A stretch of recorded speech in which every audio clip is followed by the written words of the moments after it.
Good evening. Tonight we descend into a story that will challenge everything you think you know about syphilis. What follows is a journey through fear, survival devastation, and the fragile line between life and death.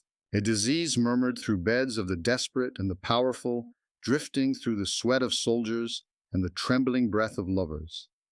A parasite that crossed borders long before nations had names. A shape-shifting phantom that walked beside explorers, kings, prisoners, and prophets, threading itself into every layer of human ambition. It learned to hide within flesh itself, wearing masks of fevers, rashes, madness, and decay. It punished intimacy, shadowed desire, and turned the human body into a battlefield where a microscopic spiral carved its own slow, merciless narrative. It is a predator that does not roar or strike, but whispers, burrows, waits, and returns. And for centuries humanity had no idea what it was. Tonight we open with the moment when this hidden enemy first stepped into the glaring light of European history, a moment of terror so sudden and so consuming that physicians believed a new apocalypse had begun. It is the winter of 1495, and the city of Naples trembles beneath the boots of an invading army. Soldiers march through narrow, suffocating streets, carrying with them the tension of conquest and the exhaustion of months spent in damp encampments. Bread is scarce, water is fouled, and the scent of sweat iron and desperation clings to every alleyway. Yet something else stalks the soldiers, something far smaller than a blade and far more enduring than war. At first it begins quietly. A soldier collapses in a barracks, clutching at ulcerated sores that burn like open embers. Another stumbles through the mud with a fever so intense his teeth chatter as though winter has invaded his marrow. Their comrades believe it is exhaustion or plague or punishment from the heavens for the violence they bring. But within days the barracks swell with men whose skin seems to blister and peel as if struck by invisible fire. Their groans fill the stone walls like a rising tide. Their breath carries the bitter scent of infection and fear. Physicians arrive, their hands trembling beneath gloves stiff with age.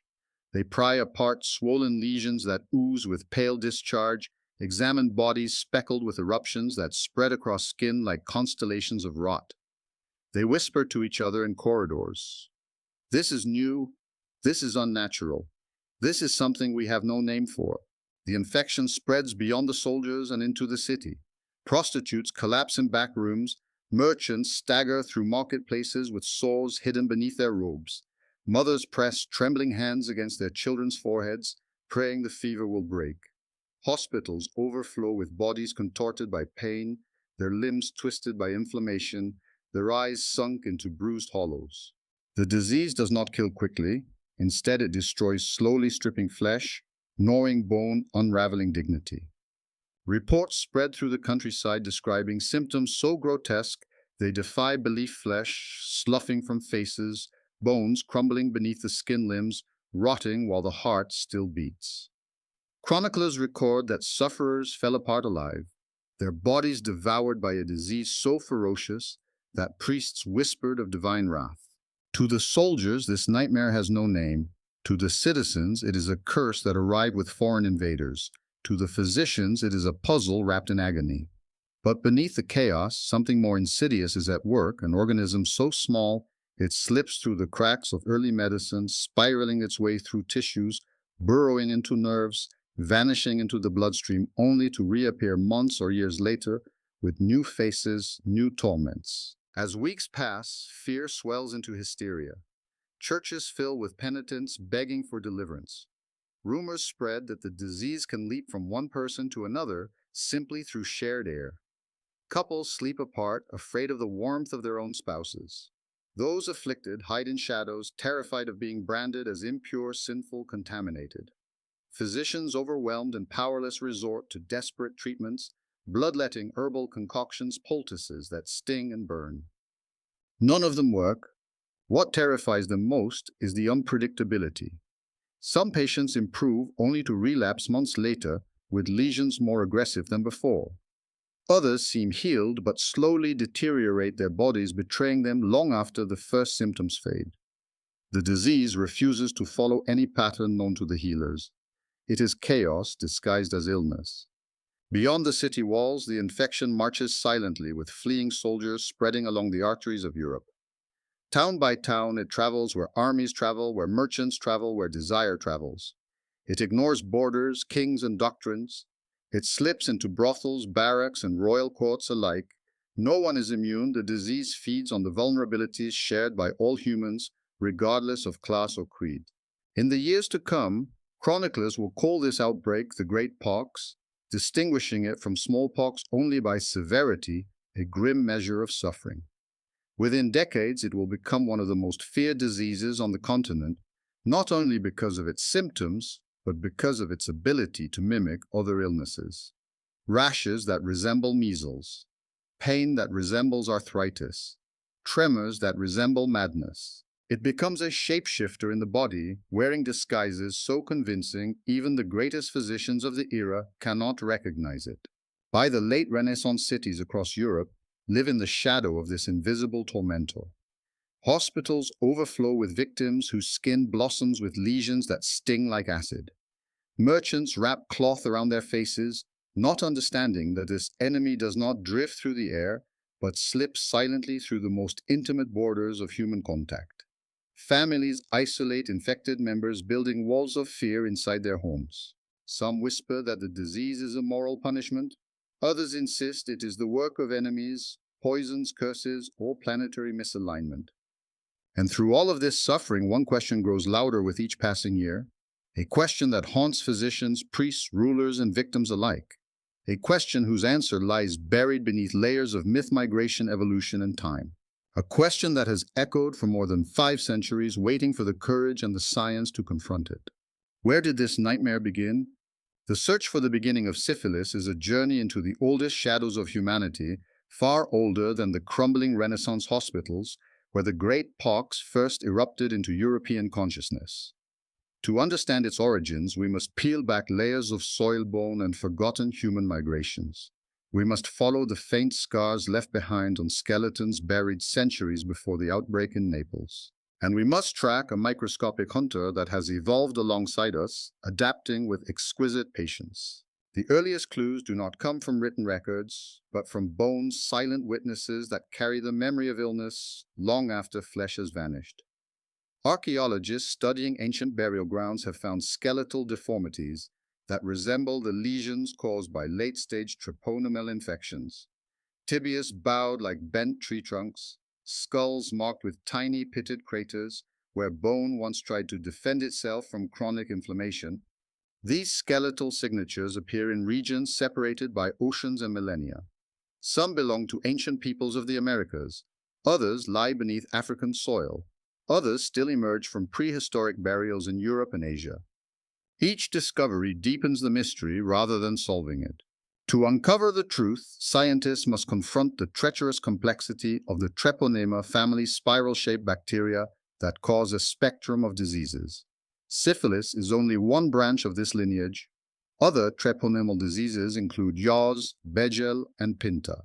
They share a common ancestor, and for thousands of years, these infections shifted with climate, environment, and human behavior. They are organisms shaped by heat, humidity, migration, and survival instincts far older than recorded history. This blurs the path backward. It becomes impossible to determine where one treponemal disease ended and another began. Some ancient bones show signs of treponemal infections, but were they syphilis specifically? Or were they siblings of the same family tree, each evolving in response to changing human societies? This is the core of the scientific debate that has persisted for more than a century. Did syphilis originate in the Old World or the New World? Two grand theories emerged, each shaped by evidence, ideology, and the biases of their time. The first theory, known as the Columbian hypothesis, argues that syphilis existed in the Americas long before European arrival. When Christopher Columbus returned from his first voyage in 1493, he brought not only gold plants and captives, but also new pathogens. Among them, some historians claim was the syphilis bacterium in its sexually transmitted form. Proponents of this theory point to skeletal remains from pre-Columbian America that show unmistakable signs of treponemal infection, along with early indigenous oral traditions describing illnesses similar to syphilis. In this view, syphilis crossed the Atlantic in the bodies of sailors, blending with the poverty, violence, and promiscuity of European military camps. The outbreak in Naples in 1495, they argue, was the immediate result of this microbial migration, a disease unleashed into a population with no immunity, mutating into a ferocious form that devastated its new hosts. The second theory, called the pre-Columbian hypothesis, proposes that syphilis already existed in the Old World, but remained hidden, mistaken for other diseases until social and environmental changes allowed it to evolve or spread more aggressively. Supporters argue that treponemal infections thrived in ancient Middle Eastern, African, and European populations. They cite ambiguous skeletal lesions and vague descriptions from early medical texts that could refer to syphilis, though none are conclusive.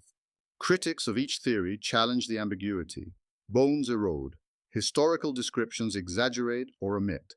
Bacteria do not fossilize. What remains is a battlefield of interpretations where data must be read like faint fingerprints on ancient stone. But the mystery is not limited to bones and chronicles. The key to understanding syphilis lies in evolution, how bacteria adapt and transform across continents and eras. Treponema pallidum. The species responsible for syphilis is a master of subtlety. Its spiral shape allows it to move like a corkscrew through tissue. Its slow replication rate helps it evade immune defenses, and its ability to hide within different bodily systems enables it to survive for decades. Genetic studies reveal another layer to its story. By comparing DNA from various treponemal strains, researchers found that syphilis's closest relatives are yaws-causing bacteria once common in tropical climates. This suggests that the ancestors of syphilis may have originally thrived in warm, humid regions.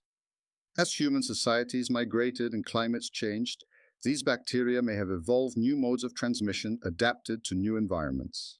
The shift from skin-to-skin childhood infections to sexually transmitted adult infections could have been a slow cascade of evolutionary pressures shaped by urbanization, trade networks, and patterns of human intimacy. This evolutionary shift, if true, suggests that syphilis may not have erupted suddenly in the late 15th century, but arrived as the final stage of a long, hidden transformation. A treponemal pathogen that once caused minor tropical diseases may have morphed into a sexually transmitted systemic epidemic through centuries of human movement. Yet the timeline remains contested. Some scholars argue that syphilis must have already circulated silently in Europe, but was overshadowed by other illnesses. Only when armies gathered in massive numbers during the Italian wars, soldiers living in cramped, dirty conditions, did the disease mutate into an explosive form. Its spread was then amplified by prostitution, poor hygiene, and the chaos of conquest. Others maintain that no European text before 1495 described symptoms anything like the Great Pox. They argue that syphilis's sudden appearance and devastating virulence are signatures of a disease new to the continent. They point to accounts of indigenous populations showing evidence of treponemal diseases centuries before European contact. They highlight the epidemiological patterns, rapid-fire spread, high morbidity, and the absence of prior immunity. The debate, in essence, is a debate about human movement, who traveled where, and what they carried with them. For every theory, there exists a counter-argument. For every skeletal remain, there is a question of interpretation. But the origins of syphilis stretch further still into the ecosystems that shaped early humanity. Some researchers propose zoonotic origins, theorizing that treponemal bacteria may have once infected non-human primates. Through close contact and through the unpredictable accidents of evolution, an ancient bacterium may have crossed into early humans, adapting to its new host over thousands of years. If this is true, the first syphilis-like infection may have occurred long before the rise of civilizations, long before writing, long before even agriculture. It may have accompanied early humans during migrations across continents. The deeper we dig, the more syphilis's origin dissolves into a shifting cloud of possibilities rather than a single clear answer. Like the disease itself, its story is one of transformation, adaptation, and disguise.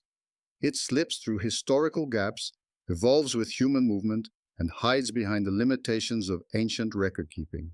What we do know with certainty is that by the time syphilis burst into the European consciousness in the late 15th century, it was not a new organism, but the result of an evolutionary lineage stretching back tens of thousands of years.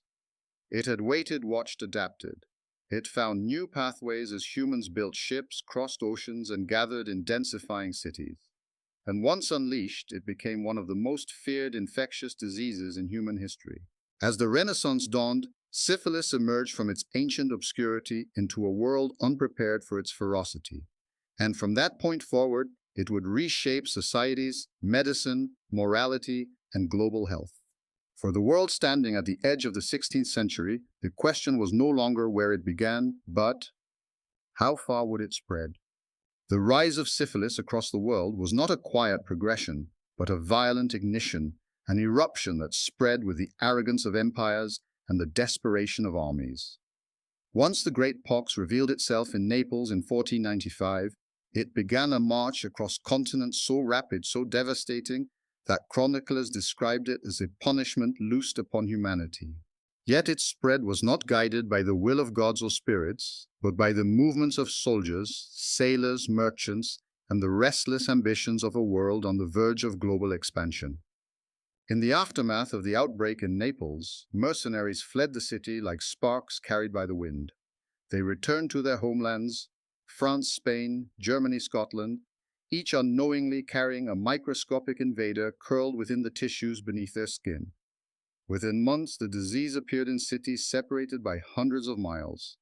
Within years, it reached nearly every port in Europe.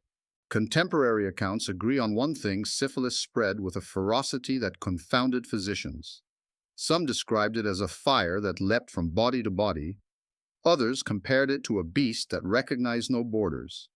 But beneath the poetic laments lay the simple truth of epidemiology: armies were perfect vessels for disease.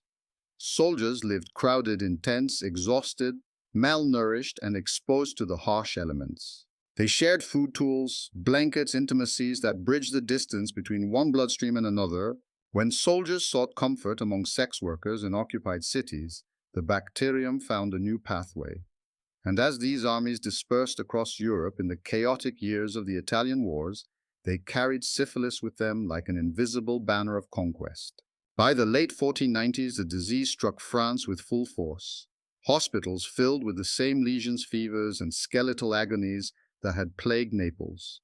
Chroniclers wrote that the afflicted carried the mark of decay, as if death had brushed its fingertips across their skin.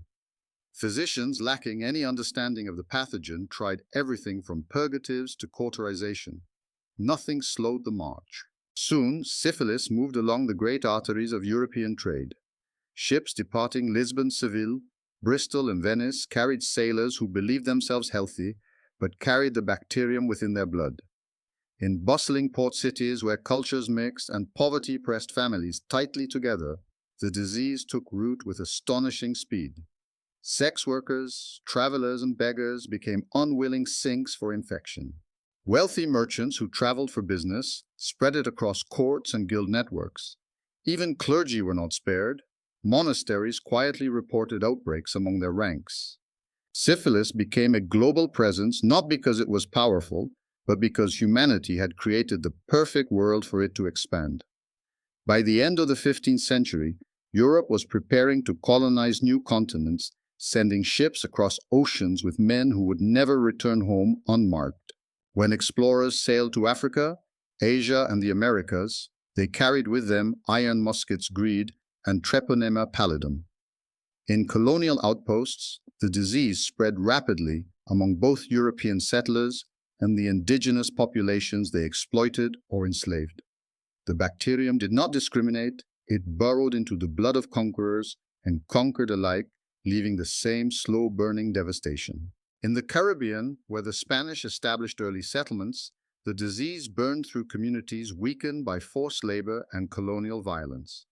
Chroniclers noted that many who fell ill with syphilis were already exhausted by starvation or abuse, making them vulnerable to the worst outcomes. The Great Pox became yet another weapon of empire, unintentionally deployed, but no less destructive. In Africa, where the slave trade uprooted entire societies, syphilis traveled along the brutal corridors of human trafficking. Enslaved people captured under horrific conditions were forced into crowded holds where disease spread uncontrollably. Many arrived in the Americas already infected, adding new layers of suffering to lives already defined by cruelty. European traders brought the disease back to their own ports, ensuring waves of reinfection on both sides of the Atlantic. In Asia, where European traders carved out small enclaves within vast empires, the disease crept quietly through port cities. Evidence of syphilis appears in the records of India, China, and Japan within decades of European contact. Though local physicians described the symptoms differently, the pattern was unmistakable: ulcerations, fever rashes, and the slow progression toward neurological decline. But the story was not only one of global expansion, it was one of evolution. The first wave of syphilis in Europe was exceptionally destructive. Sufferers deteriorated rapidly, and mortality was high. Some historians believe that the bacterium may have mutated into a more aggressive form shortly before its arrival in Naples. Others argue that populations with no immunity experienced the full violence of a disease newly introduced to their bodies. Over time, however, the symptoms changed. By the mid-16th century, syphilis became less acute and more prolonged. Instead of immediate dramatic lesions, the disease evolved into a slow-burning infection capable of hiding within the body for years. This allowed it to spread more efficiently, ensuring that hosts lived long enough to infect others. The Great Pox had in effect refined its strategy, transforming from a raging wildfire into a smoldering ember that could pass silently through generations. Cities struggled to contain it. Urbanization accelerated throughout the 16th and 17th centuries, concentrating people within tighter spaces. Crowded tenements, brothels, barracks, and marketplaces became fertile grounds for transmission. Every handshake, every shared bed, every moment of unguarded intimacy became an opportunity for syphilis to take root. Religious authorities attempted moral campaigns, warning that the disease was a punishment for sin, but their efforts failed, for syphilis thrived not on immorality, but on the complexity of human life: desire, vulnerability, poverty, love, violence, and survival. Medicine, still bound by ancient theories of humors and miasma, offered little help. As syphilis spread, it inspired fear across every social class. Kings contracted it. Nobles hid their symptoms behind careful makeup and elaborate scarves. Peasants suffered without refuge, their bodies ravaged, while they continued to work in fields and workshops. Soldiers carried it from war to war. Sex workers bore its burden disproportionately, facing both physical suffering and public condemnation. By the 17th century, syphilis had woven itself into the fabric of global society. It traveled with colonizers into the heart of the Americas, into the trade routes of West Africa, along the Silk Roads of Asia, and across the icy borders of Russia. It became as much a part of the human experience as war, famine, or plague. Its reach was so vast that some historians claim no disease, except perhaps tuberculosis or malaria, has shaped as many lives across as many continents.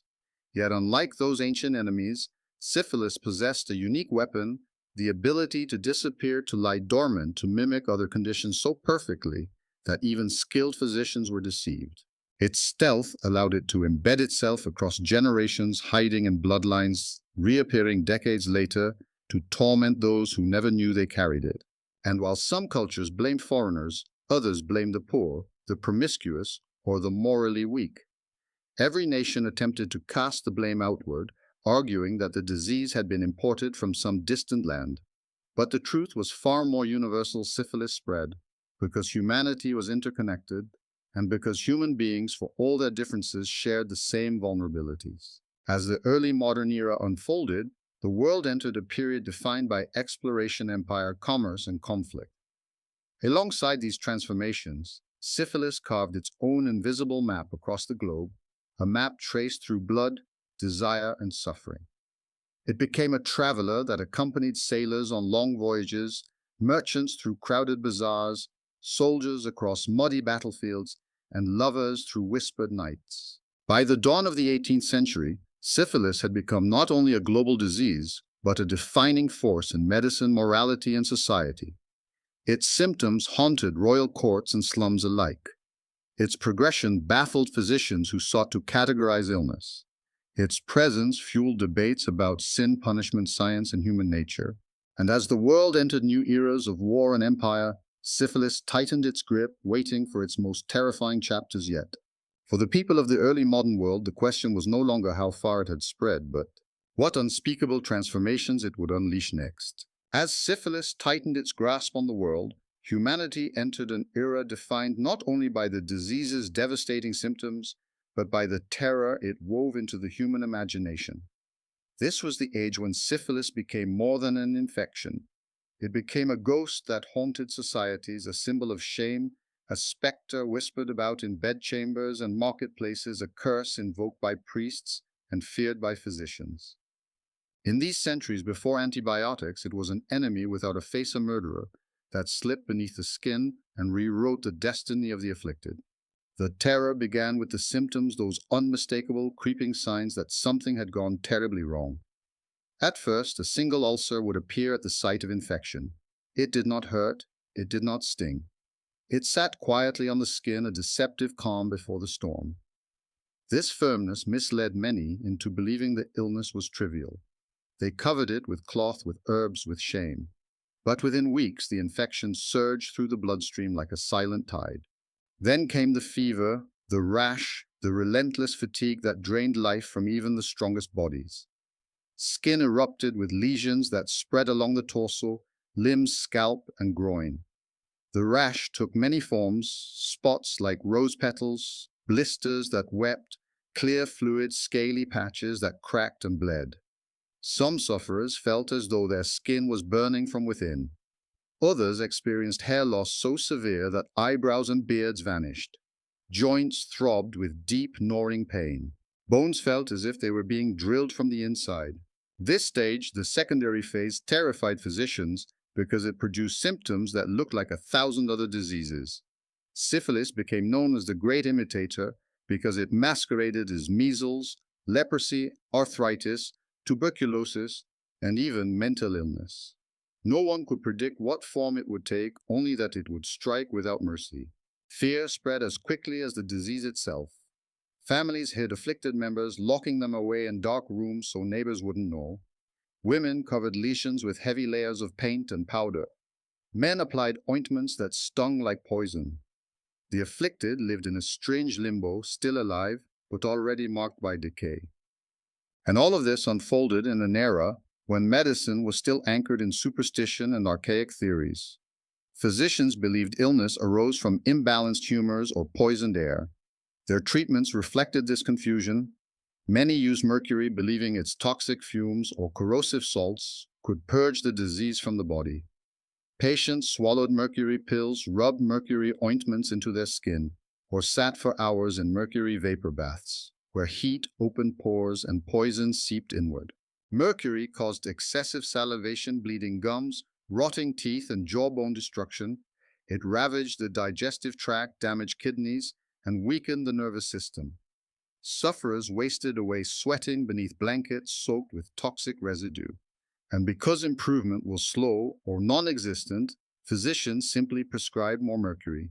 The old saying, "one night with Venus, a lifetime with Mercury," reflected a reality as grim as it was common. Other quack cures emerged across centuries.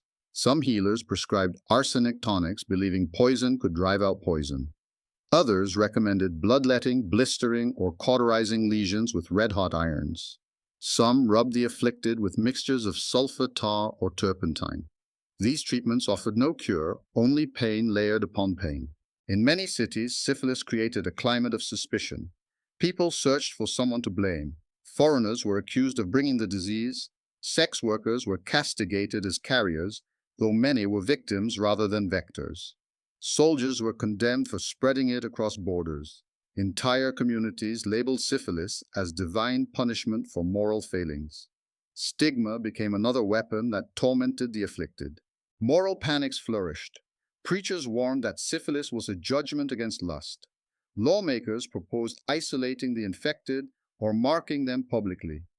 Some cities forced sex workers to undergo humiliating bodily inspections. Others established pox houses, grim institutions where sufferers were confined, often to die. These places reeked of decay, sweat, and the metallic sting of mercury. Their halls echoed with coughing, whimpering, and prayers whispered in desperation. Inside these institutions, people experienced a psychological terror as crushing as the physical one. Syphilis was slow, it did not always strike at once. After the exhaustion of the secondary phase, the disease often slipped into a latent state. Victims felt well again, lesions faded, pain subsided. They believed they had escaped. But syphilis rarely forgot. Months passed, years, sometimes decades. Then, without warning, the disease returned in its most horrifying form, the tertiary stage. This final phase was a slow, inexorable unraveling of the body and mind. Gummas, soft, tumor-like masses appeared under the skin, in bones and organs. They eroded cartilage and muscle, leaving deep craters where tissue once lived. Bones warped, joints stiffened, and limbs twisted unnaturally. Some sufferers lost vision as the disease invaded their eyes. Others experienced agonizing headaches as it burrowed into the brain. Worst of all was neurosyphilis, a torment that broke the boundaries between illness and madness. It stole memory, judgment, and identity. Victims experienced tremors, hallucinations, and paralysis. Families watched loved ones descend into confusion, delusion, or violent agitation. Physicians labeled these sufferers as insane, unaware that the true culprit was a bacterium spiraling through the brain like a microscopic drill. This stage of the disease inspired fear across every corner of society. Wealthy aristocrats hid their decaying faces behind veils.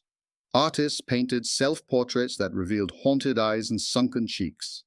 Writers recorded tales of friends who vanished into asylums, their minds lost to an invisible enemy. Physicians, unable to explain the madness, built entire theories linking syphilis to moral corruption, degeneration, and hereditary weakness. These theories would fuel centuries of stigma, discrimination, and pseudoscience. As syphilis tightened its grip, it became a social and psychological catastrophe. Men feared touching their wives, women feared childbirth, lovers feared intimacy. The disease cast a shadow over marriage, family, sexuality, and identity. Its slow progression meant that those infected could spread it unknowingly. Entire generations were shaped by this fear, fear of the body, fear of desire, fear of one's own blood. And in the midst of this terror, a tragedy persisted silently: congenital syphilis. Infants were born with rashes, swollen livers, and fragile bones. Many died within weeks. Those who survived often suffered lifelong deformities, saddle noses, dental abnormalities, blindness, deafness. Mothers who carried the infection bore a grief deeper than any physical wound, mourning children they never had a chance to protect. Throughout these centuries, syphilis became intertwined with culture-shaping literature, art, religion, and politics. It influenced medical theory, drove desperate scientific innovation, and pushed societies toward public health measures long before modern epidemiology existed. Yet for all the suffering, all the deaths, all the shame and superstition, humanity remained powerless. The disease endured, adapting, surviving, slipping through every attempt to understand or control it. Hospitals filled, asylums expanded, and families carried secrets they dared not speak. Syphilis was not simply a disease in this age, it was a terror embedded in the human condition, one that blurred the boundary between punishment and plague, between science and superstition, between the body and the soul. And as the world entered the age of revolutions, empire, and war, the question that began to emerge in the minds of physicians was no longer how to treat the symptoms, but what kind of enemy could inflict such cruelty while leaving the body standing long enough to suffer its full design. To understand the terror syphilis inflicted on humanity, we must step inside its machinery, into the secret choreography of a bacterium that evolved not for speed, but for cunning. This chapter is not a descent into gore, but into the anatomy of a predator that learned to thrive by hiding. Treponema pallidum is not a brute force organism. It is a creature of subtlety, patience, and deception. a silent infiltrator that does not overwhelm the body in a single strike, but slowly rewrites it from within. The story begins with shape. Treponema pallidum is a spiral, a slender corkscrew of living matter. Unlike many bacteria, it does not rely on brute replication to dominate the body. Instead, its twisted form allows it to burrow. It pushes through tissue like a screw turning into wood, slipping between cells with almost surgical precision. Its size is microscopic, but its ambition is vast. Transmission occurs through the smallest breach of the skin, an opening so tiny it escapes the eye. A moment of intimacy, a brush of contact, a shared vulnerability allows the bacterium to cross from one bloodstream to another. Once inside, it does not linger at the surface. It begins its ascent inward, spiraling deeper, slipping into the lymphatic system and bloodstream. This is where its true nature emerges. Treponema pallidum spreads slowly. Its replication rate is unusually sluggish, one of the slowest among pathogenic bacteria. But what seems like weakness is its greatest weapon. Slow replication means fewer surface proteins for the immune system to detect. The body struggles to recognize the invader, allowing the bacterium to move freely before alarms are raised. The first sign of infection appears at the point of entry, a firm, painless ulcer known as the chancre. It is the first whisper of the disease, the earliest mark of an enemy preparing its war inside the body. The ulcer does not hurt because the bacteria have already invaded the nerves. It sits quietly, often unnoticed, even as the bacterium floods the bloodstream and migrates through tissues. The chancre remains for weeks before fading entirely. Many believe this disappearance means recovery. But syphilis is only beginning its journey. As the bloodstream carries Treponema pallidum through the body, it enters organs, skin, bones, and sometimes the central nervous system. This marks the onset of the secondary phase, one of the most unpredictable chapters in medicine. Here, the bacterium becomes a master of disguise. No two patients share identical symptoms. Instead, the disease mirrors other illnesses with astonishing accuracy. A rash appears sometimes across the entire body, sometimes only on palms and soles. Lymph nodes swell, the afflicted feel feverish, fatigued, unsteady, hair thins and falls away. The liver and spleen ache with silent inflammation. Lesions emerge in the mouth, on the genitals, under the arms, soft eruptions that bleed easily and teem with bacteria. At this point, the disease is most infectious. A single contact, a fleeting touch can pass the bacterium to a new victim. But again, these symptoms fade. The body believes it has won. The afflicted feel well enough to return to work, to travel, to marry, to bear children. Yet syphilis does not leave.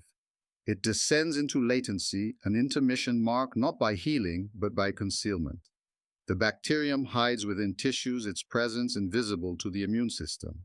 It lies dormant for months, years, sometimes decades. This latency is the most sinister quality of syphilis. It waits. It evolves quietly, preparing its next assault. In some, the battle remains silent forever. But in many, the disease returns with a vengeance in the tertiary stage, a slow, devastating collapse that strikes deep into the core of the body. Gummas are among the most disturbing manifestations. These are soft, necrotic masses that form in the skin, bones, liver, or any organ the bacterium chooses. They expand like small catastrophes beneath the surface, eroding tissue until they burst or collapse inward. Bones become misshapen, noses sink, limbs warp. The body once whole becomes a map of syphilis's long campaign. The cardiovascular system is another battleground. Treponema pallidum infiltrates the arteries, especially the aorta. It weakens vessel walls, causing them to bulge dangerously. This can lead to aneurysms, silent threats that swell over years before rupturing without warning. Others develop aortic valve damage, leading to shortness of breath, chest pain, heart failure. In these patients, syphilis does not attack the skin or bones, it attacks the pulse itself. But its most haunting domain is the nervous system. Neurosyphilis is a slow-motion destruction of identity. The bacterium infiltrates the brain and spinal cord, eroding memory, judgment, coordination, and personality. Some suffer from tabes dorsalis, a degeneration of spinal nerves that destroys balance, causing victims to stagger as though the ground shifts beneath them. Others experience general paresis, a devastating condition that blurs the mind and unravels reality. Symptoms include paranoia, hallucinations, depression, mood swings, or delusions of grandeur. In the late 19th century, asylums across Europe and America quietly filled with patients whose madness was not born of the mind, but of bacteria spiraling through the brain. Physicians described them as lost souls or melancholic paralytics, never realizing the true cause.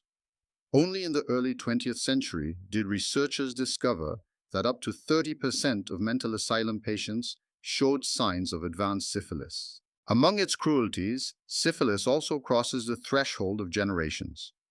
Congenital syphilis occurs when a pregnant woman passes the infection to her child. The bacterium slips through the placenta, infiltrating the developing fetus. Some pregnancies end in stillbirth.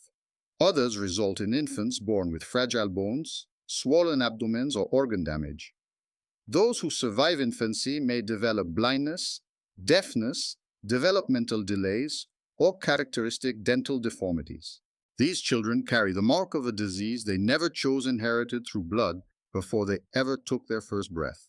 What makes syphilis so terrifying is not just what it does, but how it does it through stealth patience and adaptability. Its corkscrew shape allows it to navigate the body with ease. Its slow division rate helps it evade detection. Its minimal surface proteins keep it invisible to immune defenses. Its ability to enter latency ensures survival for decades. Its mimicry confuses even the most skilled clinicians. Syphilis is an infection that thrives in contradiction, aggressive, yet slow, subtle, yet destructive, silent, yet devastating. It slips between systems like a whisper traveling through a cathedral, faint at first, but growing into something unavoidable. For centuries, this complexity confounded physicians. Without understanding the bacterium, they could not predict who would suffer mild symptoms and who would face catastrophic decline. They could not track its movement from tissue to tissue. They could not explain why it disappeared and returned, or why some patients remained stable while others collapsed. And the unpredictability fed fear. People believed the disease had a mind, a will, a personality. They believed it targeted the sinful or the weak or the poor. They believed it could sense vulnerability. They believed it punished desire. But beneath all the myths, the truth was both simpler and more terrifying. Syphilis follows no moral logic. It is a biological survivor, nothing more, nothing less. And its success across centuries was not due to divine wrath or human failing, but to its own evolutionary genius. By the 19th century, syphilis had become one of the leading causes of blindness, neurological illness, and cardiovascular collapse across multiple continents. It shaped medical research, drove scientific curiosity, and forced societies to confront their understanding of disease morality and the human body. And just as humanity began to search for answers with new scientific rigor, syphilis tightened its hold in unexpected ways. The next era would bring wars, scandals, breakthroughs, and moral reckonings. It would reveal not only the medical challenges of the disease, but also the failures, deceptions, and tragedies that marked humanity's attempts to study and control it. As the world entered the industrial age, the question shifted from how syphilis worked to how far humanity would go to stop it. As humanity entered the modern age, syphilis did not retreat. It evolved not biologically, but socially, entangling itself in medicine, politics, morality, and war. This was the era when the disease no longer haunted only the body. It haunted institutions, nations, and the very ethics of science. The struggle to understand syphilis revealed both the heights of human ingenuity and the depths of human cruelty. By the 18th and 19th centuries, syphilis was woven into every corner of society.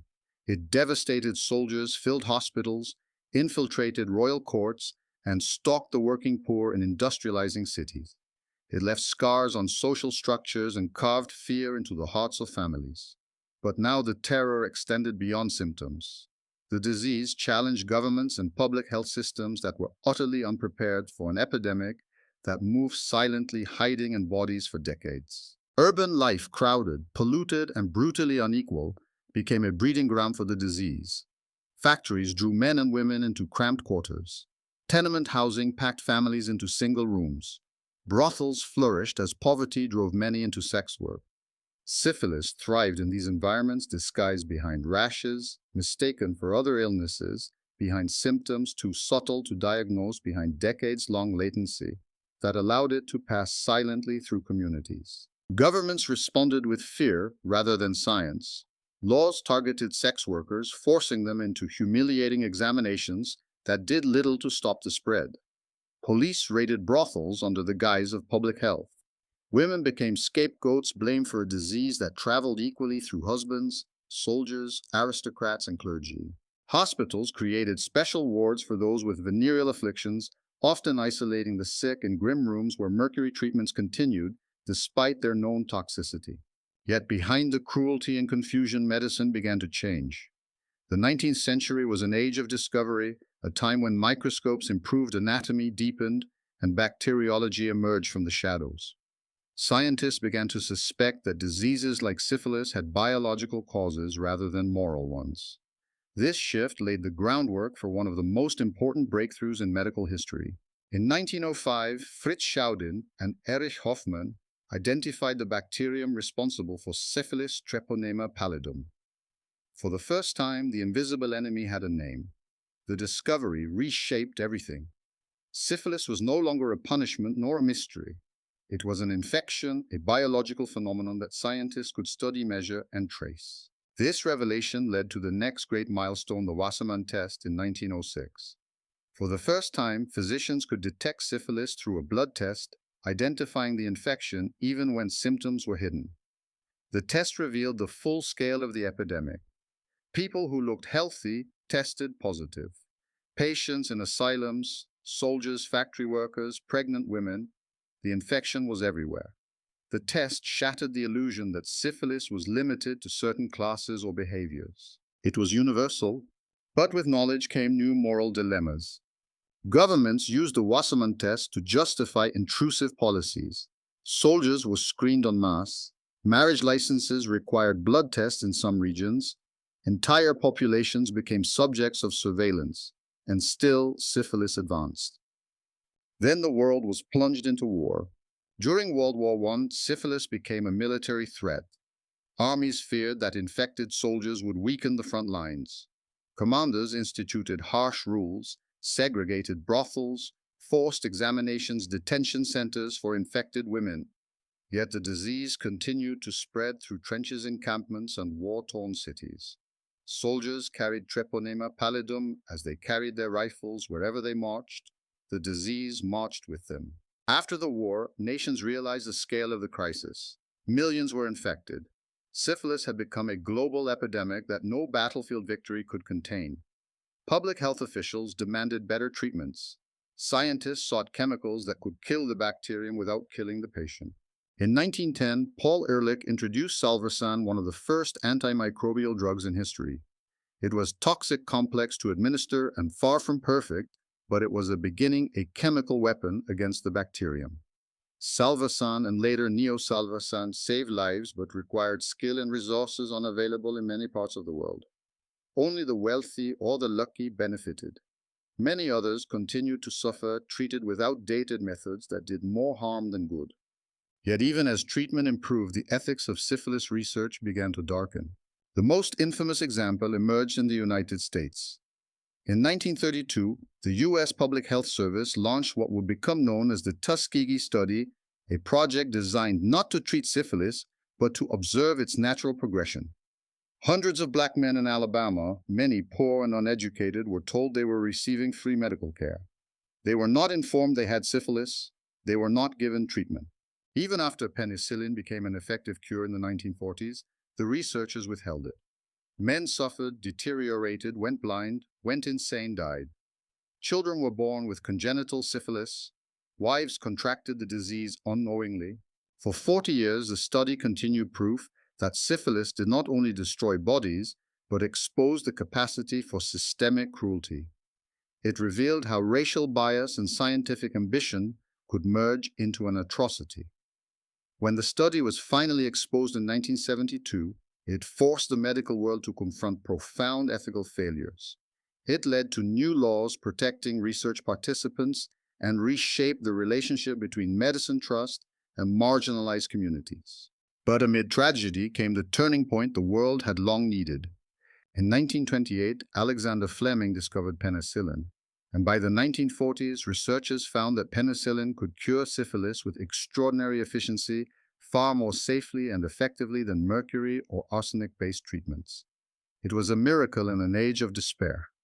Entire hospital wards transformed overnight.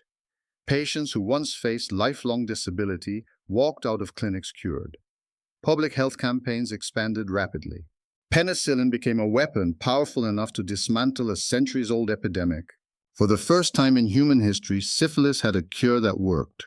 Governments launched ambitious treatment programs, soldiers received prophylactic doses, clinics offered free care, screening campaigns spread across schools, factories, and prisons.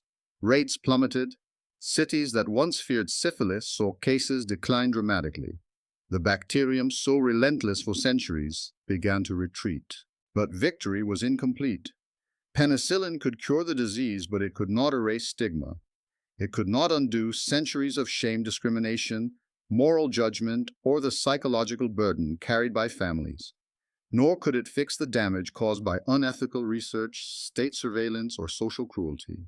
And even as the world celebrated its triumph, a quiet warning lingered.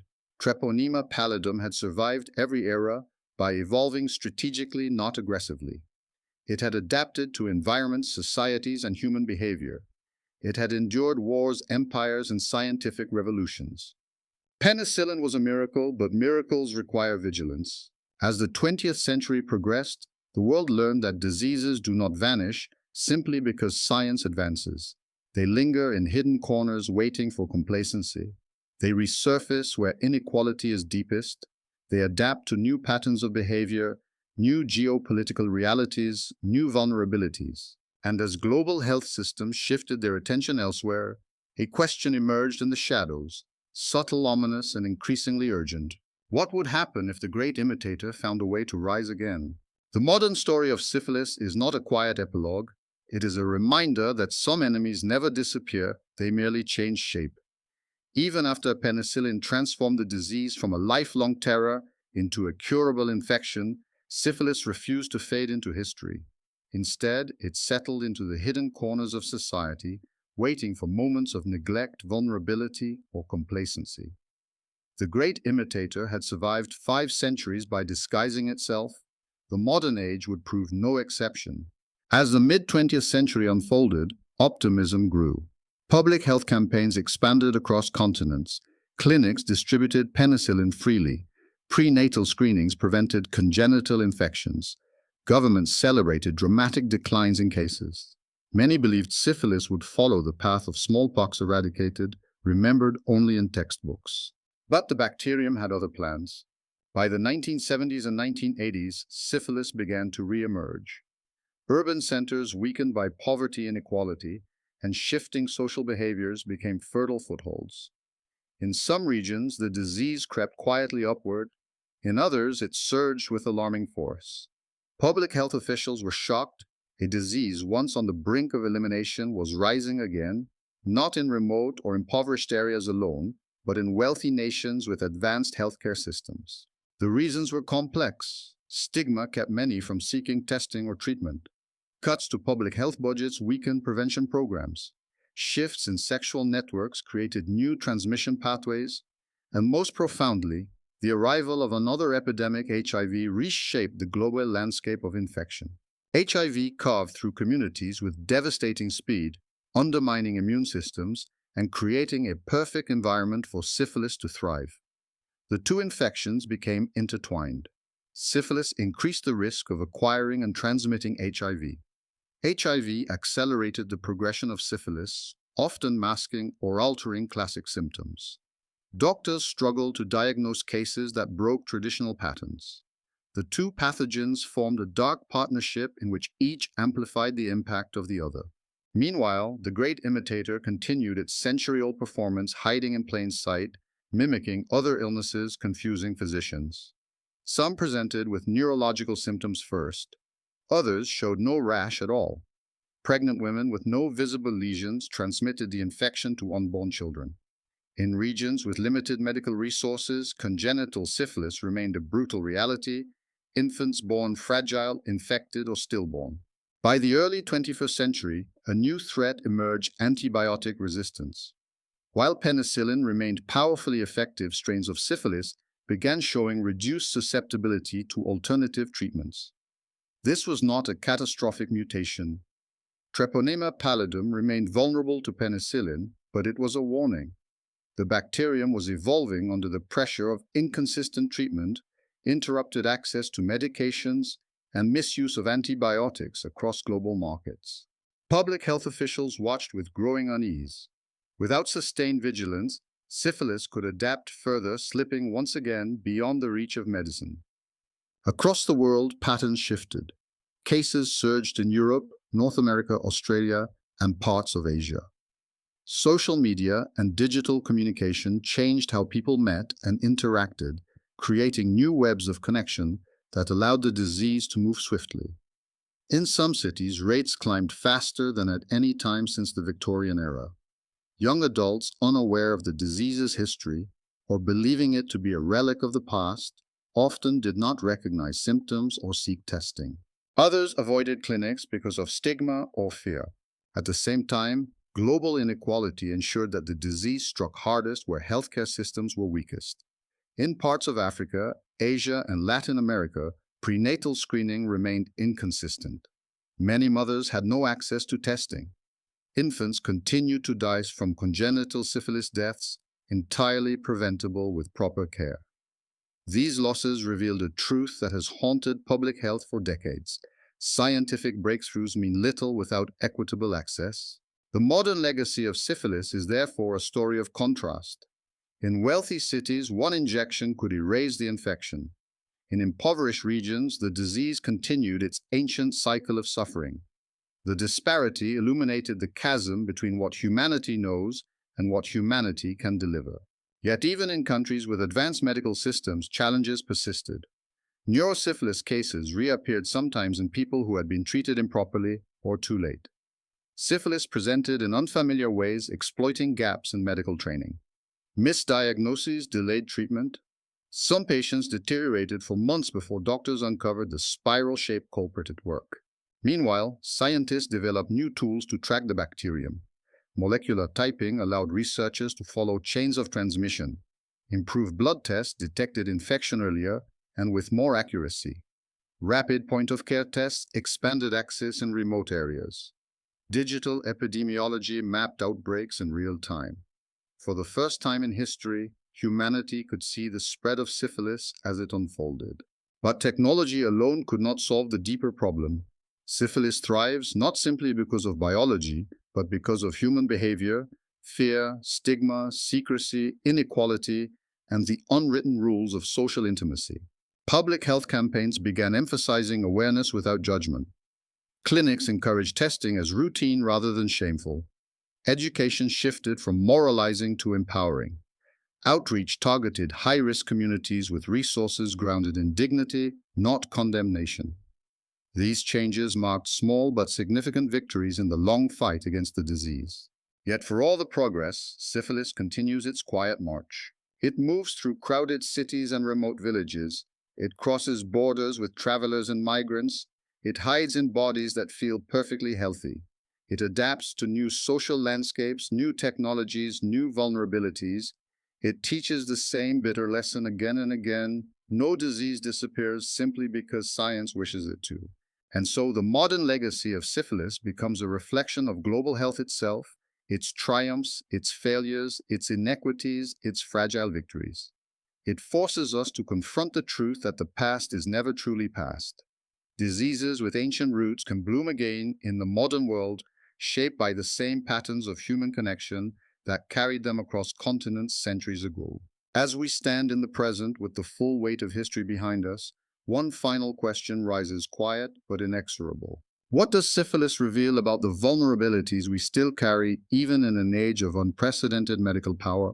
The answer lies not in bacteria alone, but in the unfinished story of humanity, its fears, its failures, its hopes, and its lingering fragility.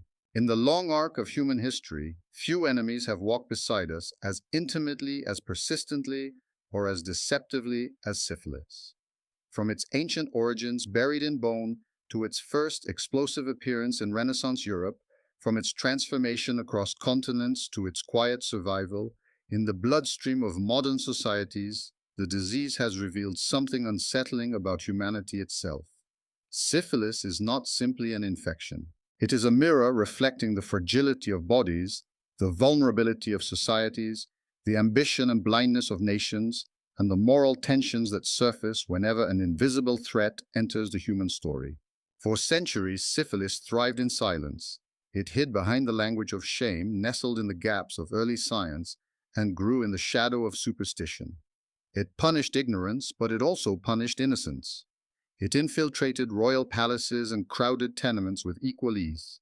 It followed armies into battlefields, explorers onto ships, and lovers into the most private corners of their lives. It crossed borders without passports, moved through generations without permission, and carved itself into the collective memory of civilizations. Its power did not lie merely in its symptoms, though those were terrifying enough. Its power lay in its ability to reveal the fractures within human society. It exposed inequity because the poor suffered longest and hardest. It exposed ignorance because centuries passed before its cause was understood.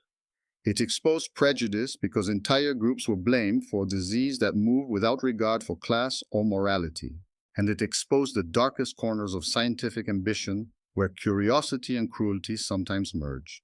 In syphilis, humanity saw the consequences of desire and vulnerability intertwined. It saw how easily intimacy could become catastrophe, how quickly love could become grief.